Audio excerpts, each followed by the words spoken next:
Hi, my name is Saida, and today I'm going to be talking about women and the Taliban in Afghanistan and how they're impacted by the Taliban's religious policies.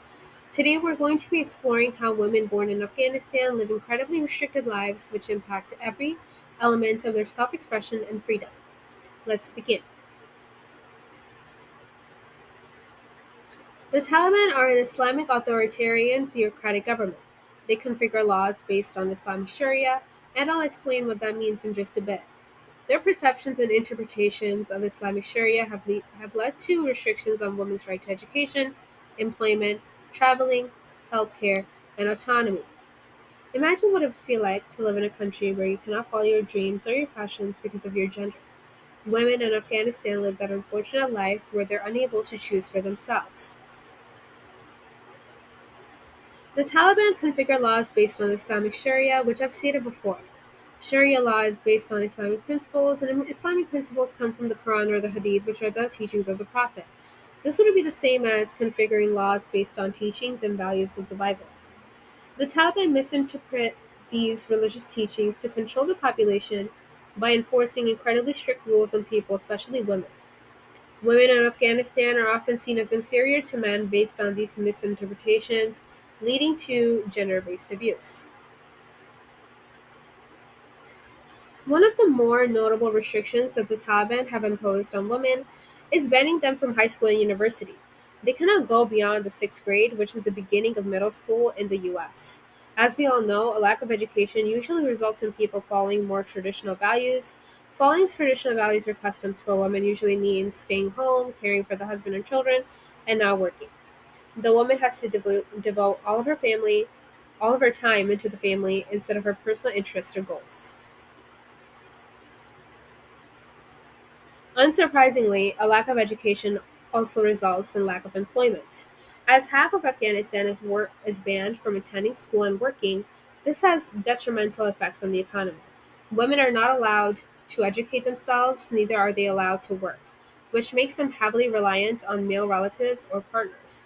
Women that are divorced or widowed are more likely to be depressed or poor because of these circumstances. This also results in increased domestic violence because women are helpless and cannot provide for themselves. The Taliban has also placed cruel restrictions on healthcare. The irony of the situation is that women are not allowed to be treated by male physicians. However, they're not allowed to educate themselves to become physicians either. It is questionable how women are treated during medical emergencies because they aren't allowed to be doctors, but they cannot be treated by doctors either. Shockingly, there are even more restrictions on women's traveling and movement. Women are not allowed to travel more than 45 miles without a mahram. What is a mahram? You might ask. A mahram is a male guardian from your family, such as your father, your husband, your uncle, son, or grandfather. In case of any emergencies, um, women are helpless and they cannot travel freely without a male guardian to accompany them, which puts them in an unfortunate circumstances. It is obvious at this point that women in Afghanistan are devalued and discriminated. One important thing to think about is that how these women must feel having their sense of identity stripped away. What's even more cruel is that the Taliban punishes women in public for not following their rules by stoning or flogging them in public. And even more shockingly, the Taliban has restrictions on laughing or dancing or speaking too loud and playing sports, and of course, clothing, like such as the clothes that you wear outside. In my opinion, it is because women in Afghanistan are incredibly sexualized. A woman cannot raise her voice in public in case a man is aroused from it.